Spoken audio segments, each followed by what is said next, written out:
हाँ जी, तो अब लास्ट है energy distribution curve for diffraction and central maxima की एंगुलर विड्थ एंड विड्थ। देखो हमें अब ग्राफ बनाना है। ग्राफ बनाने के लिए डाटा चाहिए, डाटा तो चाहिए, ये डाटा चाहिए तो कहाँ से निकाले, हमारे पास जो इक्वेशन है वहां से निकालेंगे, और कहाँ से निकालेंगे। तो हमने क्या लिखा था, D sine theta equals to, जब लैम्डा हो, 2 लैम्डा हो, 3 लैम्डा हो एंड सोन एन लैम्डा हो, तब हमें क्या मिलता है, मिनिमा। तब हमें क्या मिलता है, मिनिमा। ठीक है, क्योंकि थीटा की वैल्यू अगर बहुत स्मॉल हो तो साइन थीटा क्या होता है, अप्रोक्सीमेटली इक्वल्स टू थीटा होता है।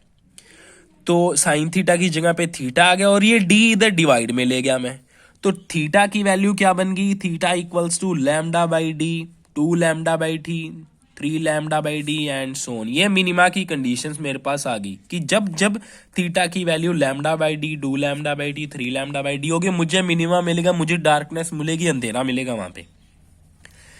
और हमें सेंटर पर तो पता ही है, सेंटर पर तो मैक्सिमा ही मिलना है, क्योंकि दोनों वेव्स सेम फेज में, सारी वेव सेम फेज में वहां पे पहुंचती है। सेम पार्ट डिफरेंस ट्रेवल, कोई पार्ट डिफरेंस होता नहीं, same part travel, same path की लेंथ सेम होती है, तो कोई पार्ट डिफरेंस होता नहीं, तो मैक्सिमा ही मिलती है। तो सेंटर पॉइंट पे हमेशा ब्राइटनेस मिलेगी, ये भी पता लग गया। अब मैक्सिमा की कंडीशंस के लिए एंगल निकालना है। मैक्सिमा में कब कब मिला, जब डी साइन थीटा क्या था, 3 lambda by 2, 5 lambda by 2, 7 lambda by 2 and 2n+1 lambda by 2। ये कंडीशंस थी मैक्सिमा की डिफ्रैक्शन के लिए। Sine theta approximately equals to theta हो जाएगा, डी यहां से हटाओ, इधर डिनोमिनेटर में ले जाओ, तो ये हो जाएगा 3 lambda by 2d, 5 lambda by 2d and so on. अब डाटा अवेलेबल है जी, ग्राफ बना दो जी। ग्राफ बना देते हैं, तो हमको पता है कि इधर मैंने थीटा ले लिया, इधर मैंने ले ली इंटेंसिटी। बिल्कुल सेंटर पॉइंट पे कहाँ मिलना है, बिल्कुल सेंटर पॉइंट पे हमको मिलना है मैक्सिमा, और यहाँ पे इंटेंसिटी क्या होगी, सबसे ज्यादा, आई नोट। इसको हम बोलते हैं सेंट्रल मैक्सिमा, लिख लेना जी, सेंट्रल मैक्सिमा। ये फर्स्ट मैक्सिमा है, ये सेकंड मैक्सिमा है। ठीक है, ये भी फर्स्ट मैक्सिमा है, ये भी सेकंड मैक्सिमा है। अब आप बोलोगे सर इंटरफेरेंस में तो सभी जगह इंटेंसिटी बराबर मिली थी, यहाँ पे बराबर क्यों नहीं मिल रही, वो मैं बताऊंगा, एक बार सुनते जाओ। पहले ग्राफ को अपलोड तो कर ले, पेशेंस रखा करो भाई। तो मिनिमा हमें कब कब मिलना है, जब थीटा की वैल्यू लैम्डा बाई डी हो, 2 लैम्डा बाई डी हो, 3 लैम्डा बाई डी हो। तो इसका मतलब ये जो मिनिमा के पॉइंट्स हैं, यहाँ पे क्या होगा, थीटा की value lambda by D, 2 lambda by D, 3 lambda by D. Similarly negative direction में भी minus lambda by D, -2 lambda by D, -3 lambda by D. Maxima के लिए पॉइंट्स दिखाना चाहो तो दिखा भी सकते हो, नहीं दिखाना तो ना दिखाओ। ये हमारा फर्स्ट मैक्सिमा है, इसकी कंडीशन क्या है, इसकी कंडीशन यहाँ पे आएगी। इसके लिए थीटा की वैल्यू कितनी है, 3/2 लैम्डा बाई डी, और ये 5/2 लैम्डा बाई डी। ये तो आपकी चॉइस है, दिखाना चाहो तो दिखा भी सकते हो, सिमिलरली नेगेटिव डायरेक्शन में भी दिखा सकते हो। तो ये आ गया हमारा energy distribution curve for the diffraction. अब इसमें देखो सेंट्रल मैक्सिमा की एंगुलर विड्थ कितनी होगी। देखो सेंट्रल मैक्सिमा कौन सा है जी, ये वाला। तो देख लो सेंट्रल मैक्सिमा की पूरी विड्थ, ये पूरी विड्थ कितनी आ रही है, देखो ये है 0 to लैम्डा बाई डी इधर, और इधर भी 0 to लैम्डा बाई डी। तो lambda by D plus lambda by D, ये कितनी होगी, 2 लैम्डा बाई डी। ये होगी angular width of central maxima.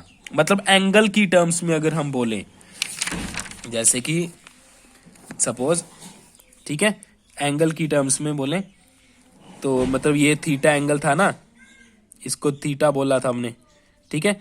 तो ये सेंट्रल मैक्सिमा की क्या होगी, एंगुलर विड्थ होगी, यहाँ पे हमको जो मिलेगी, ठीक है, एंगुलर विड्थ की, वो कितना ऊपर है, ये पूरी एंगुलर विड्थ होगी थीटा। समझ गए। अब देखो हमारे पास अगर थीटा है, एंगुलर विड्थ है, तो ये अगर नॉर्मल यहाँ पे मैं विड्थ निकालना चाहूँ कि ये कितनी मोटी है, वो कैसे निकाल सकते हैं, वो हम क्या कर देंगे, फिर ये वाली डिस्टेंस हमको पता ही है डी है, ठीक है। तो वही angle equals to arc, arc क्या होगी इसकी, विड्थ अपॉन रेडियस क्या होगी, ये जो डिस्टेंस है कैपिटल डी। तो विड्थ क्या हो जाएगी, थीटा इंटू डी, मतलब डी का मल्टीप्लाई कर देना है। सिंपल, ध्यान रखो, ज्यादा कैलकुलेशन इसकी थोड़ी और आगे टफ हो सकती है। एंगुलर विड्थ क्या है, एंगल क्या है, 2 लैम्डा बाई डी, ठीक है। तो सेंट्रल मैक्सिमा की विड्थ क्या आ जाएगी, 2 lambda by D into capital D. Capital D क्या है, स्लिट एंड स्क्रीन के बीच की डिस्टेंस। और जो कैपिटल डी है उसकी वैल्यू अप्रोक्सीमेटली इक्वल्स टू होती है इस लेंस की फोकल लेंथ की, क्योंकि ये लेंस बहुत ही पास पड़ा होता है यहाँ पे। तो इस लेंस की जितनी फोकल लेंथ होती है और जो ये जो डी डिस्टेंस है, ये वाली जो डी डिस्टेंस है, ये क्या होता है, अप्रोक्सीमेटली सेम होते हैं। तो इसका सेकंड फॉर्मूला हम कैसे निकाल सकते हैं, सेकंड फॉर्मूला निकाल सकते हैं, width of central maxima is 2 lambda, capital D by small D था, कैपिटल डी की जगह पे फोकल लेंथ भी लिख सकते हो। अब आप पूछोगे कि सर यहाँ पे सेंट्रल मैक्सिमा की इंटेंसिटी सबसे ज्यादा, फिर फर्स्ट की उससे कम, सेकंड की उससे कम, थर्ड बनाएंगे तो और कम हो जाएगी, ये घटती हुई क्यों है।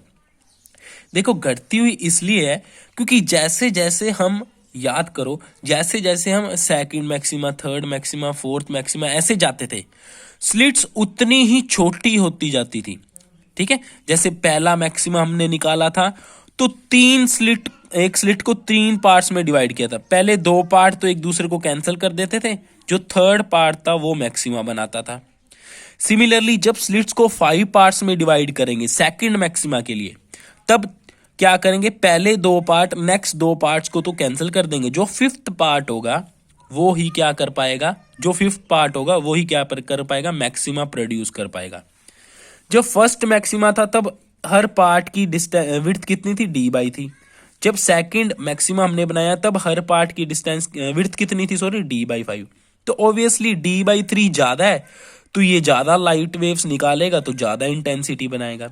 डी बाई 5 डी बाई 3 से तो कम है, तो ये कम विड्थ वाली होगी, तो कम लाइट्स निकालेगी, तो कम इंटेंसिटी होनी थी। तो इसलिए क्या होता है, सेंट्रल मैक्सिमम सबसे ज्यादा, फर्स्ट मैक्सिमा की इंटेंसिटी उससे कम, सेकंड की उससे भी कम, ऐसे होता है। अब देखो इसमें कंसेप्चुअल क्वेश्चन बहुत आते हैं, क्या पूछ लेता है कि अगर हम क्या करें कि जो स्लिट की विड्थ है वो कम कर दें तो सेंट्रल मैक्सिमा पे क्या फर्क पड़ेगा। साफ दिख रहा है अगर डी की वैल्यू कम करोगे तो सेंट्रल मैक्सिमा बढ़ेगा, क्योंकि इनवर्स में आ रहा है। सिमिलरली कैपिटल डी की वैल्यू के बारे में बोल देगा, कैपिटल डी की वैल्यू को चेंज करें, बढ़ाएं तो सेंट्रल मैक्सिमा बढ़ेगा। वैसे ही एंगुलर विड्थ पे भी कंसेप्चुअल क्वेश्चन पूछ लेता है कि लैम्डा चेंज करे, स्मॉल डी चेंज करे तो क्या फर्क पड़ेगा, ऐसे ऐसे करके। अब नेक्स्ट क्लास में हम न्यूमेरिकल्स देखेंगे और आई होप आपको ये पूरा टॉपिक समझ आ गया होगा। 1-2 बार इसको करके जरूर देखना है अपने हाथों से।